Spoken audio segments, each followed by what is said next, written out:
नमस्कार. गोदाई किचनमध्ये सर्व खवयांचं अगदी मनापासून स्वागत. तर आज आपण मस्त अशी मिठाईवाल्याकडे मिळते तशीच जिलेबी घरच्या घरी कशी करायची ते बघूया. अगदी 3 ते 4 साहित्यामध्ये अगदी 1 वाटी किंवा 1 कप मैद्यापासून अगदी 1 किलो जिलेबी तयार होते. मस्त अशी कुरकुरीत आणि एकदम 4 ते 5 तास म्हटलं तरीसुद्धा अगदी कुरकुरीत ही जिलेबी राहते. अगदी कमी साहित्यामध्ये आणि घरच्या घरी एकदम आपल्याला स्वतःहून करता येईल अशी साधी सोपी रेसिपी आहे. तर त्यासाठी काय केलं इथे अगदी आपण पाक करायला घ्यायचा आहे. तर 1 वाटी मोठी वाटी भरून साखर आहे. 1 कप म्हणाल तर 1 कप आहे किंवा वजनी म्हणाल तर अगदी 300 ग्रॅम साखर आहे. साखर थोडीशी कमी जास्त तुम्ही करू शकता. आणि आता साखर बुडेल एवढं पाणी घालायचं आहे किंवा मग जेवढी साखर तेवढं पाणी घाला. अगदी दोन्हीचं मोजमाप अगदी सेम येईल तुम्हाला.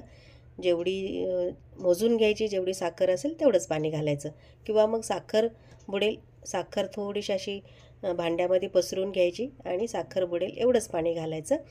आता गॅस चालू करायचा आणि आपल्याला हे जे साखर विरघळूसपर्यंत आपल्याला छान असे हलवून घ्यायचं आहे, विरघळून घ्यायची आहे साखर आपल्याला. आता हे जे पाक आहे तो 1 तारी 2 तारी असा पाक करायचा नाही, फक्त असं चिकटसर हा पाक झाला पाहिजे एवढाच आपल्याला शिजवून घ्यायचा आहे. जास्त शिजवायची गरज नाही. तर आता इथे काय केलं मी, वेलचे घेतल्यात 1-2, त्याही अशा त्याची तोंडं उघडून ठेवलेले आहेत म्हणजे स्वाद छान येण्यासाठी. मस्त असा स्वाद येतो. तुम्ही जर याच्यामध्ये रोज इसेन्स असेल तुमच्याकडे तर ते वापरलं तरी चालेल बरं का. छान वास येतो, अगदी मस्त लागतं ते. आणि आता इथे खायचा कलर घेतलेला आहे, फूड कलर आहे, पिवळा कलर घेतला आहे मी. तुमच्याकडे केशरी असेल तो वापरला तरी चालेल किंवा मग काय करायचं, केशराच्या काड्या अगदी जराशा जास्त घालायच्या म्हणजे थोडासा कलर बदलतो. तर हे मिक्स करून घ्यायचं आहे. अगदी बघू शकता तुम्ही मी पिवळा फूड कलर वापरला आहे. तर तुम्हाला नसेल फूड कलर वापरायचं, थोडीशी तुम्ही हळदही वापरू शकता. अगदी चिमूटभर मी मीठ घातलं. गोडाचा पदार्थ असला तरी थोडंसं अगदी मीठ घालावं. बघू शकता तुम्ही अगदी चिपचिपीत असा पाक करून घ्यायचा आपल्याला. म्हणजे असे बोटाला पण 2 बोटाच्या मध्ये जर तुम्ही धरलात तर थोडंसं असं चिकट लागावा इतपतच करून घ्यायचं आहे. याच्या पुढे जाऊ द्यायचा नाही पाक, नाही तर मग काय होतं, जिलेबी ज्यावेळेला थंड होते त्यावेळेला मग वर साखर धरते. तर थोडंसं अगदी बघून घ्यायचं, हाताला चिकट लागला की बघा थोडंसं अगदी चिकट लागतं आहे, जास्त तार धरत नाही, अशा पद्धतीने हे करायचं आहे. हे बघा अगदी थोडीशी चिकट लागते, तार अजिबात धरत नाही पण चिकटपणा आहे इतपतच आपल्याला करायचं आहे. आता हे पाक पुढे जाऊ नये म्हणून याच्यामध्ये एक अर्धा लिंबू पिळून घ्यायचा आहे. अर्ध्या लिंबाचा रस घालायचा म्हणजे काय होतं की आंबूसपणा येतो जिलेबीला, शिवाय पाकही पुढे जात नाही. पूर्ण प्रोसेस करून जी केलेली असते जिलेबी ती रात्रीचं पीठ आंबवलं जातं आणि मग दुसऱ्या दिवशी केली जाते. तर तसं त्यामुळे आंबटपणा येतो जिलेबीला, तो आपल्याला इन्स्टंटमध्ये करायचं असल्यामुळे लिंबू वापरायचं आणि शिवाय पाक पुढे जात नाही, हे महत्त्वाचं कारण आहे त्याचं. हे बघा मस्त असे छान 1-2 मिनिट उकळून घ्यायचं आणि आपला हा पाक तयार झाला. आता हे पाक जो आहे तो आपण जिलेबी बनवायच्या आधीच बनवून घ्यायचा, कारण मग जिलेबी कशी तेलातून काढली की लगेच पाकात घालायची असते. तर आता झाकून ठेवलं आणि आता जिलेबीसाठी मैदा घेतला इथे मी. जे साखर मोजून घेतलं त्याच वाटीने 1 वाटी मैदा घेतला, थोडासा चमच्याने असा दाबून भरायचा आणि मग घ्यायचा. आता हे जे मैदा आहे तो चाळून घेते मी.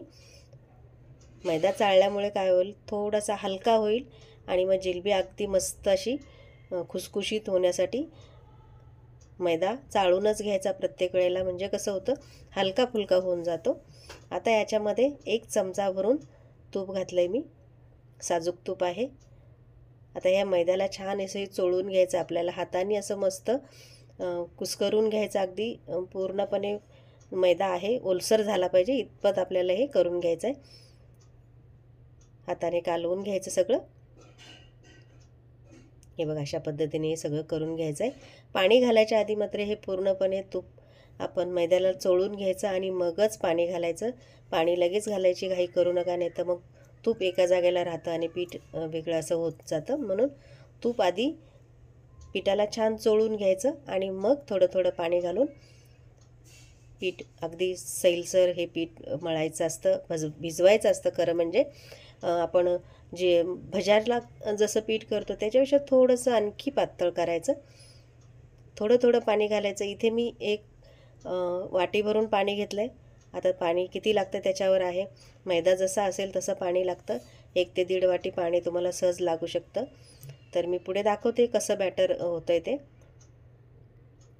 हे बघा, अजून पाणी आहे शिल्लक आणि बॅटरही अजून घट्टसर आहे. तर थोडं थोडं पाणी घालत घालतच मी हे बॅटर तयार करते. आता तुम्हाला हाताने करायला होत नसेल किंवा वाटलं जास्त गुठळा आहे तर काय करायचं, सगळं सरळ हे असं करून घ्यायचं आणि मिक्सरला 1-2 वेळेला फिरवून घ्यायचं की मस्त असं हे बॅटर तुमचं तयार होतं. आता अशा पद्धतीने इतपतच हे पातळ करायचं, याच्यापेक्षा पातळ किंवा याच्यापेक्षा घट्ट करू नका. आता आपण जिलेबी इन्स्टंट करतो आहे त्यासाठी इनो वापरते मी. तर इनो तुम्ही कुठलाही वापरू शकता, लेमन फ्लेवरचा वापरू शकता किंवा साधा जो जांभळ्या पाकेटमध्ये येतो तो वापरला तरी चालेल. आता 1 पाऊच पूर्ण घेतला आहे मी आणि थोडंसं त्याच्यावर पाणी घालायचं. बघा मस्त असं लगेच ॲक्टिव्ह होतं ते. छान मिक्स करून घ्यायचं आहे. आता याला जास्त वेळ लावायचा नाही, आपण पटकन मिक्स करून घ्यायचं आहे. बघू शकता मस्त असे बुडबुडे तयार झाले त्याचे. याच्यामुळे जिलेबी तुमची जी आहे ती एकदम मस्त अशी खुसखुशीत कुरकुरीत होणार त्यासाठी. आणि पण इन्स्टंट करतो आहे त्यामुळे इनो वापरणं गरजेचं आहे. तुम्हाला इनो जर वापरायचा नसेल तर तुम्ही खायचा सोडाही वापरू शकता किंवा बेकिंग पावडर वापरू शकता. आता इथे जिलेबी करायला मी सॉसची बाटली घेतलेली आहे. तर तुम्ही एखादं दुधाचं पाऊच असतो तो मोकळा घेतलात तरी चालेल किंवा मग केकसाठी जे पिशव्या येतात की नाही क्रीम भरण्यासाठी, त्या असेल तुमच्याकडं ते वापरला तरी चालतील. इथे मी सॉसची बाटली वापरली आहे. हे बघा मस्त सगळं घालून घेतलं बॅटर आणि आता आपण छान जिलेबी सोडायला घ्यायची. आणि मी खरंच सांगते 1 वाटीच मी पीठ घेतलं होतं, म्हणजे एक 300 ग्रॅम पीठ असेल तर जवळजवळ 1 किलो होईल एवढी जिलेबी झालेले आहेत. हे बघा सावकाश अगदी. तेल थोडंसं जास्त गरम करायचं, पुन्हा गॅस कमी करायचा आणि याच्या ह्या जिलेब्या सोडून घ्यायच्या. आता पहिल्याच वेळेला जिलेबी तुमची अगदी व्यवस्थितच आली पाहिजे असं काही नाही, थोडीशी वेडीवाकडी झाली काहीच हरकत नाही. हे बघा बघू शकता अशा एक एक करून सगळ्या सोडून घ्यायच्या. इथे मी पॅन जरासा पसरट वापरला आहे. तुमच्याकडे कढई असेल त्याच्यातही करू शकता, पण जास्त घालू नका, 1 ते 2च घाला. इथे माझा पॅन आहे त्याच्यामध्ये मी 3 ते 4 जिलेबी सहज निघतात. अशा पद्धतीने छान खरपूस भाजून घ्यायचं. अगदी जास्त वेळ लागत नाही, पण तरीसुद्धा गॅस मोठा ठेवू नका किंवा एकदमही बारीक ठेवू नका, कारण मग एकदम बारीक ठेवलं तर तुमची जिलेबी तेल पिणार किंवा जास्त मोठा ठेवला तर आतून कच्चे राहील आणि बाहेरून करपून जाईल. आता हे जे पाकामध्ये सोडायच्या आधी पाक बघायचा, थोडासा अगदी कोमटच असला पाहिजे, तेव्हा आपण ह्या जिलेब्या सगळ्या घालून घ्यायच्या. सगळ्या मी करून घेते याच्यामध्ये. आता त्या जिलेबी घातल्यानंतर आपण दुसरा घाणा करतो तोपर्यंत ही जिलेबी त्याच पाकामध्ये ठेवून द्यायची, म्हणजे ते अगदी 2-3 मिनटासाठी ठेवली तरी छान पाक मुरला जातो त्याच्यामध्ये. अशा पद्धतीने बघा आता हे जिलेबी अशा वर येतात की नाही, त्याच्यावर एखादा चमचा किंवा झाऱ्या ठेवून द्यायचा, म्हणजे त्या खाली बुडल्या जातात आणि मग पाक छान मुरतो त्याच्यामध्ये. तर अशा पद्धतीने मी सगळ्या करून घेतल्या. बघू शकता आता पाकातल्या मी जाळीवर काढून घेते, कारण मग एक्स्ट्राचा जो पाक असतो तो निथळून जातो. हे बघा बघू शकता तुम्ही असं सगळं करून घेतल्या आणि मस्त अशी ही अगदी 1 किलो भरेल एवढी जिलेबी तयार झाली आणि कुरकुरीत झाली. बघू शकता तुम्ही. रेसिपी कशी वाटली मला कमेंटमध्ये नक्की सांगा. आवडलं तर लाईक करा, शेअर करा, चॅनलला सबस्क्राईब करा आणि बेल आयकॉनवर क्लिक करा. आपण पुन्हा भेटूया नवीन एका रेसिपीमध्ये. तोपर्यंत नमस्कार. बघू शकता तुम्ही आतून अशी मस्त पोकळ झालेली आहे जिलेबी वेगवा आणि आतपर्यंत असा पाक तयार आत गेलेला आहे. अशा पद्धतीने मी ही जिलेबी केली. तुम्हीही नक्की करून बघा आणि तुमची रेसिपी कशी होते ते मला कमेंटमध्ये नक्की सांगा. हे बघा मस्त अशी 1 किलो जिलेबी मी बनवून दाखवली. तुम्हीही करा.